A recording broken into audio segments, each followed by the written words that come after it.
Something was on my mind. I just wanted to share it with you today, and it's kind of similar to the story I had on my last episode. If you remember last episode, brief recap is that I had someone come in who was 340 pounds, 25 years old, 50% body fat, 20 visceral, off the charts, and pre-diabetic, and decided that he wanted to retry Globo Gym again, which he tried to do uh, 9 years straight, off and on, and it wasn't seeing results. And ultimately, he didn't sign up because he said this time would be different. And I went and made an episode on that. Unfortunately, he did not join, but I do wish him the best. I'm always rooting for you, regardless of where you're at on your current fitness journey, and wherever you end up. I'm still cheering for you. I want to see you win. Today's a little bit different. So I had someone join. This one person actually already joined the gym, so I'll preface by saying that. They came in recently. Just a little brief background is that they were mid-30s. They had a solid career. They made really good money. So very successful. They already trained 4 to 5 days a week already. Not out of shape, but also they weren't where they wanted to be or where they should be. And I asked him, I'm like, hey, how long have you been consistent? He's like, oh, about 2 years. I'm like, okay, well, that's great. So I'm like genuinely curious, what makes you interested in Red Wolf if you're already training for, like, you seem in pretty good shape. I mean, things seem to be going really well for you. What makes you think you need to come here instead of just keep doing what you're currently doing? And he actually laughed, and he's like, he's like, man, I'm just not seeing the results I want for the amount of work that I'm putting in. And I'm like, okay, well, that's very fair, right? I mean, who in their right mind would want to work out 4 to 5 times a week and not see results? So we kind of went over things going on in the back end. And body composition was really good. I'm not going to go into details. There's no need to. And so I was genuinely curious. I'm like, hey, like, your back end looks pretty good. I mean, you could probably gain some more muscle. And yeah, I mean, how's your conditioning? All these other mumbo jumbo questions. And he was like, I just feel like I should be further along by now.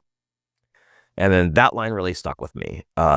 Because I actually hear this all the time, especially when people join who are very active and they're joining from other gyms, and not necessarily CrossFit gyms, but any kind of gyms. And the issue is, and we get this a lot from people who come over from like F45, Orange Theory, is that a lot of times, 9 times out of 10, is they're not getting muscle, right? Like their conditioning got really good. They dropped a ton of weight, which is great. Great entry-level program. Gets people used to group training, gets them confident in the gym, which is great. That's why I do like F45 and Orange Theory, because it does appeal to a wider audience. And again, like I said at the beginning of the episode, at the end of the day, if you do something that you enjoy, I don't care if you do CrossFit, bodybuilding, if you go hiking, if you just like walking or walking your dog, I don't care. I want to see you be active regardless of what program you're doing. Because at the end of the day, I just want to see people be healthier. I have a bigger, zooming out, I have a bigger mission than just signing people up at my gym. I want to be a positive influence in people's lives to the point where they stick with their fitness journey all the way to the bitter end. And that's my end game right there. So if you're being honest, you've probably felt something along the lines of this guy too, of where he felt stuck. He's been working out a lot, and he just kind of stopped seeing results. And so the main thing with him is we had to put on more muscle. And I'm like, hey, have you been doing enough resistance training at this other gym you've been going to? And yes, this person was going to another CrossFit gym, and he was like, no, he's like, I really like the people. I love the community. The coaches are good. They're not bad. The programming's not bad. And I'm like, okay, well, then why are we talking? And, he couldn't really tell me why. And again, I get this a lot. It's like people don't really know why. But I know why, just because the only reason is because I do this all the time. I have these conversations every day, and I go, at the end of the day, man, like, you started this journey because you wanted to see progress physically, and the byproduct or the number 2 benefits are secondary when it comes to like community or making friends or liking the coaching staff, and the workouts are just okay. That's great and all, but at a certain point you have to realize that what you're paying for ultimately is results. You're paying for outcomes, just like anything else, right? And I think human beings mentally, like, we get very tribal very quickly, right? Like, we immediately become friends with people very quickly because we're in just an environment that fosters that. And it's really easy for us to get distracted from the reasons of why we started this in the first place, which was to get, healthy, fitter, put on more muscle, get stronger, get better conditioning, and, lower visceral, whatever your goal is. It's just, it can sometimes backtrack you because you get kind of mentally stuck in an environment where you don't want to move on to the next step or the next level because mentally you're like, I really like these people. And I've been there too. This happens at my gym. I've had people leave my gym because they found something that worked better for them, and more power to them. At the end of the day, you got to do what's best for you, man. And that's the exact line I told him. I was like, hey, I get that you really like the coaches. I really like the people there. You vibe on the community, which is great. But at the end of the day, what are you paying for, or what are you looking for? And he's like, well, I want to get better. Like, I've been plateaued for the last 2 years straight. And I'm like, okay, well, here's how we fix that. And I walked him through how we design our training plans. I walked him through how our program design is a little bit different than traditional CrossFit because I've taken courses outside of CrossFit when it comes to strength and conditioning, program design. And so I just went over, how we do energy system development, our overloading progressions, our different training cycles that we do, how we incorporate, tempo, rest, pause sets, all the bells and whistles and all the fancy features that we usually do here that you guys know at our CrossFit gym. At our gym at Red Wolf.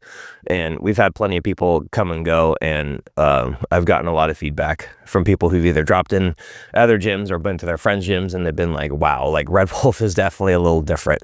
And that's a good thing. I like that feedback, but I'm also disappointed with that feedback because at the end of the day, like, I have access to the exact same information for either low cost or pretty much for free on the internet, and people decide to give CrossFit a bad name because at the end of the day, they're just being lazy, and I can't stand that coming from other gyms. And this is actually part of the reason why I don't drop in to other CrossFit gyms, just because, I got to see the reputation first before I spend a drop-in fee and go work out.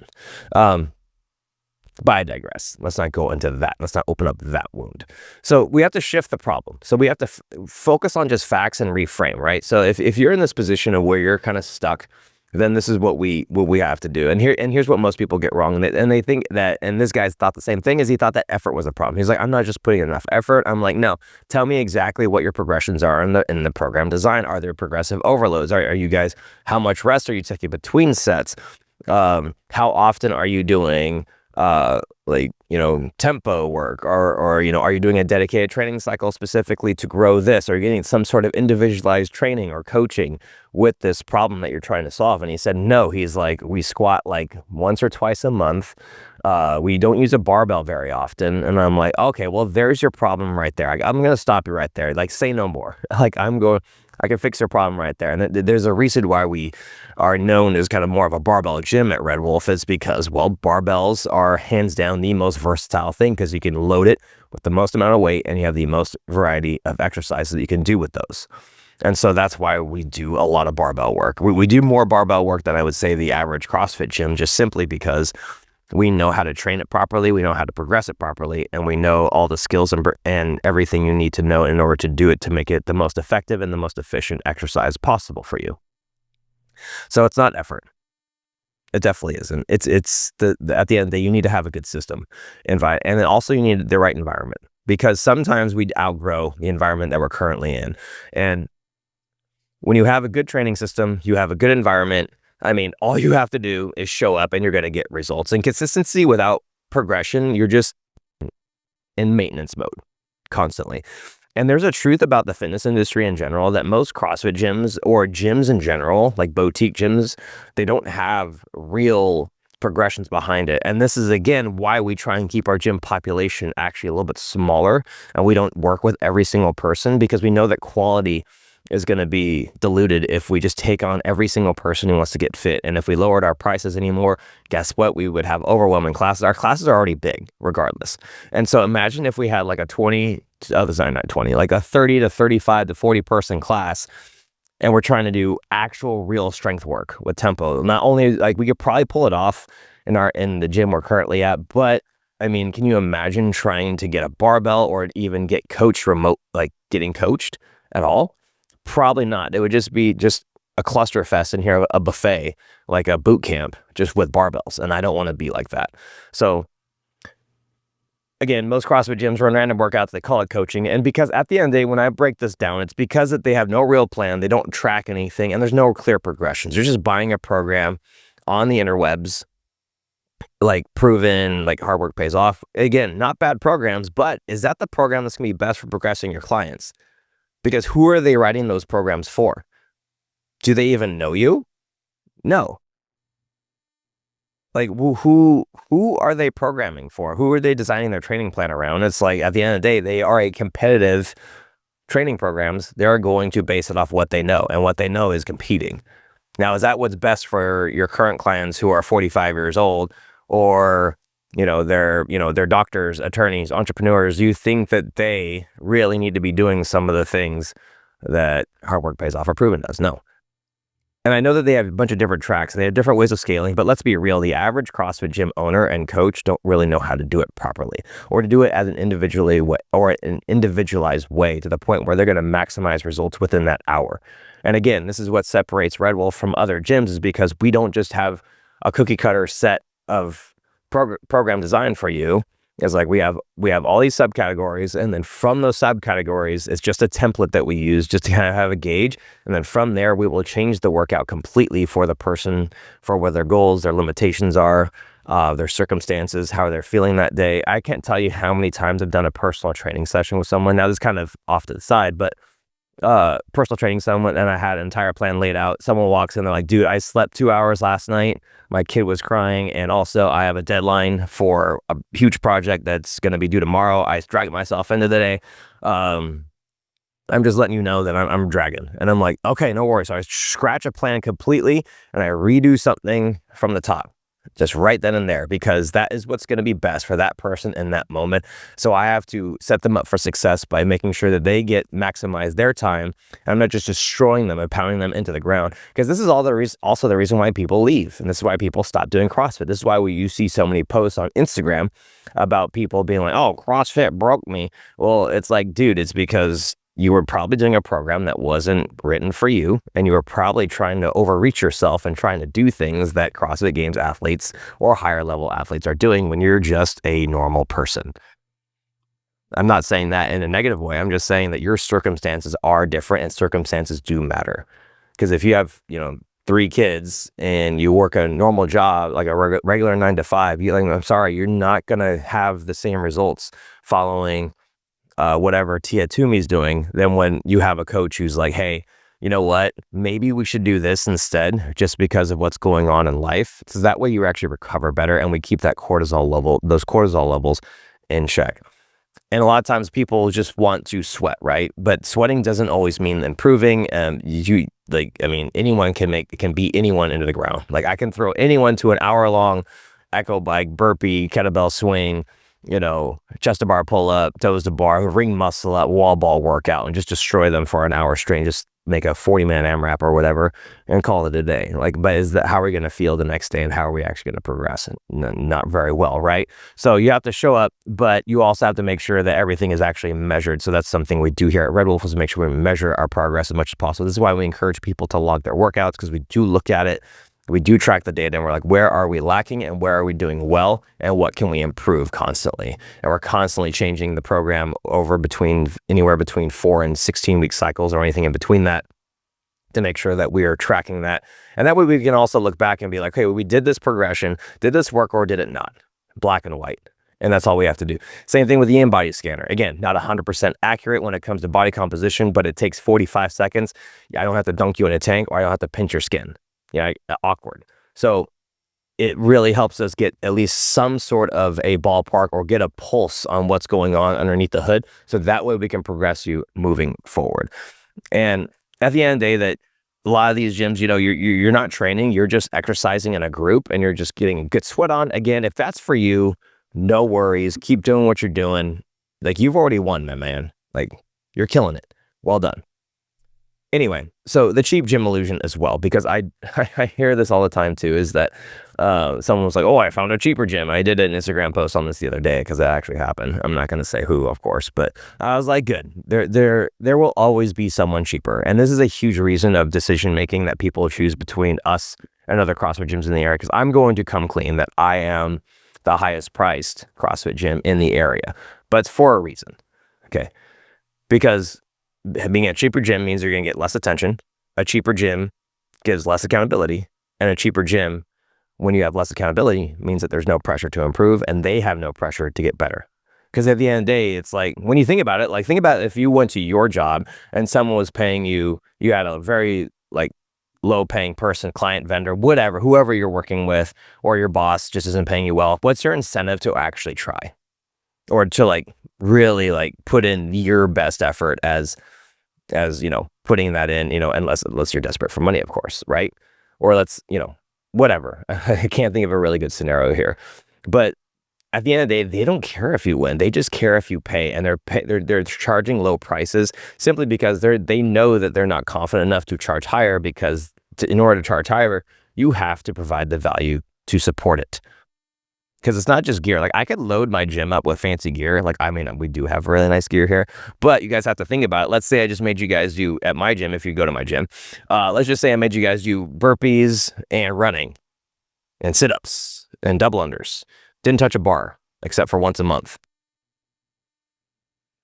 How would you guys feel? Would you guys make progress, or would you not make progress? Probably wouldn't make progress, especially in the goals or the philosophy we were here at Red Wolf. The reason why you guys come to Red Wolf is because you get results. I mean, the community is good.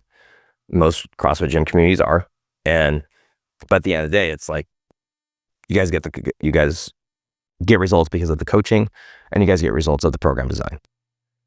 That's the thing that actually moves the needle, and everything else is secondary, because at the end of the day, that's exactly what you're paying for. That's exactly what I'm going to provide, whether or not you like me or not. Because I have plenty of members here at my current gym who kind of are like 50-50 on me, maybe don't even like me, but I know they respect me because they know that I'm good at what I do. And I know a lot of people feel that, but they won't say it out loud, and that's okay. So I do hold myself to a high standard. I hold other people to a high standard. I will never ask anyone to do anything that I'm not willing to do myself. And that's why we do things differently. Because we have a structured progression. Everything is tracked. Coaching actually corrects and pushes. And this is what I want when I take my classes. I want my coaches to correct me. I want to be pushed. I want to track everything. I make my decisions based on evidence and data, not what I feel like is good. And we engineer a process which measure everything and enforce a higher standard, because that's the only way to get results. Because once you get comfortable, that's where the magic stops happening. Actually, think of it like the first time you walked into a gym. You think of it, your first CrossFit workout sucked, right? Not fun. I mean, mine did. I don't know about you guys. But when I finished my first CrossFit workout, I was like, man, like, this is so intense, and I've never felt this way before. Like, it's unreasonable for me not to see results if I stick with this for a year. And that's exactly what I did. But you have to have that same kind of anxiety or like butterfly feeling every time you come to the gym. Otherwise, you're not pushing hard enough. You're just getting comfortable. And so back to the story of the guy. I know I kind of digressed, but the guy I did end up joining. This actually happened a while ago. And within 2 weeks, he had more direction than he had in the last 2 years, just simply because he switched gyms. Think about that. Think about if you stayed into not necessarily a bad relationship, but a relationship that really wasn't pushing you or, making you better. And then you got rid of that relationship, and then suddenly things got a lot better very quickly. And the issue is, a lot of times, is that we let our relationships dictate our decisions, even though the data says otherwise. And we have to be okay with letting some things go in order to get what we actually want. Because at the end of the day, like, friends are going to come and go. Your community is going to come and go. I'm going to come and go. There's going to be a day where I don't have Red Wolf anymore. I will move on from this as well at some point. Either I'll die, I'll sell it, something will happen. I don't know. Another COVID and we have to shut down. Whatever. But there will be a day where I move on as well from this place. And you have to remember that. And then you have to go after the things that are going to last a lot longer than your community or your friendships. I know it's a tough pill to swallow, but I've applied that to a lot of things that I've been doing. And not that I don't appreciate my friendships, not that I don't appreciate the people I meet, not that I appreciate my community, but I tell this to Caitlin all the time, like, you know what? Because, she gets bummed out when we lose a good member, like to a move or something, or, something happens. And I go, babe, like, I know it's tough, but and this has been happening ever since we opened the gym, but good people come and go, bad people come and go. And it sucks, but it's just a part of life, and it's going to continue happening for the rest of our lives, regardless of what we do. So moving on to the environment, and this is a huge part of the gym, and what makes it important is that, you walk in, people know you. You miss, someone reaches out, and if you plateau, we adjust. And the environment really matters. Think about it anywhere. Like if you're in an environment with a bunch of high achievers, what's the chance of you being a high achiever? I know it sounds cliche. It's like whoever the top 5 people who you hang out with, you'll be the 6th or whatever. One of those quotes. And if you don't rise to your goals, then you're going to fall to the level of your environment. And high performers don't follow weak systems. They just choose environments that demand more. And I saw this quote somewhere. I don't know if it was like Sharon Shavitsa or was it Alex Hormozi or something, where it's like, if you want to achieve your goals, or you want to, accelerate achieving your goals, put yourself into a position where you have no choice. So I know that other people have joined the gym here specifically because they like their other gyms. They like the people there, like the community. The workouts weren't bad, but at the end of the day, they just weren't being challenged like they should be, because they got the gym got them to a certain point, which is great. Their old gym got them to where they needed to be, but there was a point where they were like, hey, like, I need something to take me to the next level, and Red Wolf is going to provide that. And there's nothing wrong with that, because again, like I said earlier, there are other people who've done the same. Like I've gotten people to a certain point, and then I just couldn't help them anymore, so they moved on to something else that was a little more their vibe or what they were looking for, and that's totally fine. That is the whole point of getting better and progressing, because I'll be the first to admit I don't know everything when it comes to strength and conditioning, program design, business, whatever. I don't know all of it. I'm still trying to learn. I'm still trying to get better. And sometimes people outgrow me, and that is totally fine. That is what we actually want. That's actually what I would say success is if I can have someone outgrow me, then I can't be mad or disappointed at all. I won. Like I helped someone get better to the point where I can't help them anymore. Like how cool is that? Mentally framing it that way, it's like makes you feel a lot better. And not only that, but it's like it's better for that person. At the end of the day, that's why I chose to do this in the first place. And the real cost of like staying where you're currently at and staying stuck is that this is the part that people avoid, is that it's not like you're saving the extra $30. It's not the time. It's not the frustration. It's the starting over again. And every month you stay the same, it costs you more than any membership will. And so if your gym was working, you wouldn't be thinking about moving on to something else because, well, you already know. And you've known for a while. And so, yeah, you can save the $30. You can stay where you are. You can stay stuck, and you can stay stuck for the next few years or the next year or so, whatever. And then when you finally make the change to progress, then that's when we can chat. And then you'll probably see more progress in the first few weeks here than you did in the last few years. And you know where to find us. And if you're going to take anything away from this podcast, just like what I'm going to say the same thing I said to this person when they joined my gym, because they came up to me after the first 2 weeks and they were like, man, you know what? I really wish I made this decision sooner. And I said, well, don't beat yourself up over it first off, because, you had good reasons to stay. But results ultimately come from pressure, not freedom. And average environments produce average results every time. And you chose your results over your friends in your community, which is fine. And you can still be friends with them. It's not like you can't be friends with them. You can't hang out with them just because you switch gyms. Like, who cares? Still hang out together. It's just, at the end of the day, it's just fitness. But it's true. Average environments produce average results. And then I'll say that one more time since I messed it up again. So average environments produce average results. Good luck, have fun. Nailed it.